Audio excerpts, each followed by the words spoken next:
And then I record her talking. Screen's filthy. It's in the garage. And then this is the wave file. Well, this is what is a view of what it's face. So that's cleaned up. So what I do is I go into what you finally download as an MP3 file, but what I'm working in is a wave file here, WAV.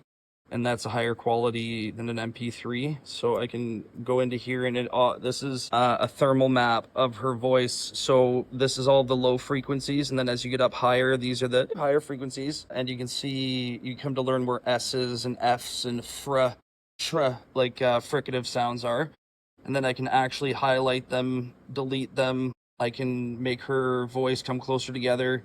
And as I zoom in, I can get into the actual like tiny waves of each, millisecond of her voice, clean it up, cut, paste, shorten. But yeah, I took out all the audio hissing, and then over here you have these effects racks. And the effects over here is, again, you go through here and there's a whole bunch of, things in here. These are just potential, and this was the hard part, is learning all this. And I created my own grid podcast voice and narration that works best for my voice, Jamie J. Polish sound. But anyways, for everyone's voice and whatever the audio is, I have to go through and... Self-interest set up in place for self-restraint. So once I clean that up, I go back out here, I drag it in, and then again, I put her in for it actually ended up being a perfect quote. That's why we can take a pride in the new Commonwealth in their building. That's... British soldiers would still man the garrisons, but it was the first cautious step toward sovereignty, toward something entirely new. A country made not by revolution, but by negotiation, not by conquering others, but by stitching together the reluctant and the wary. It's a country...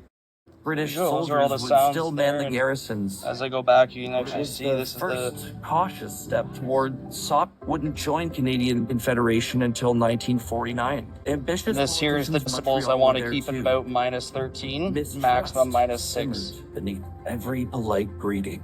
But amid the arguments and the whiskey-soaked dinners, a vision began to take shape. Not a perfect union, not a brotherhood of equals, but a fragile, necessary compromise, a survival pact for a harsh and uncertain world. Beneath that, all right, there's your sneak peek. Enjoy. Lay a shared alarm. In the South, the American Civil War was staggering to its close. Battle-hardened veterans were demobilizing. And talk. God, I'm so inspired. Destiny filled Washington saloons. In 1866, Fenian raiders, Irish-American veterans with leftover rifles, had already slipped across the Niagara and the layers of tracks and sound effects. That the thin this is the red volume. Line of British the blue line is how I pan it left to right for people in the headphones. Add to that, calculating that pooled customs revenues could pay old debts. And George Brown, reform publisher of the Globe, like and subscribe.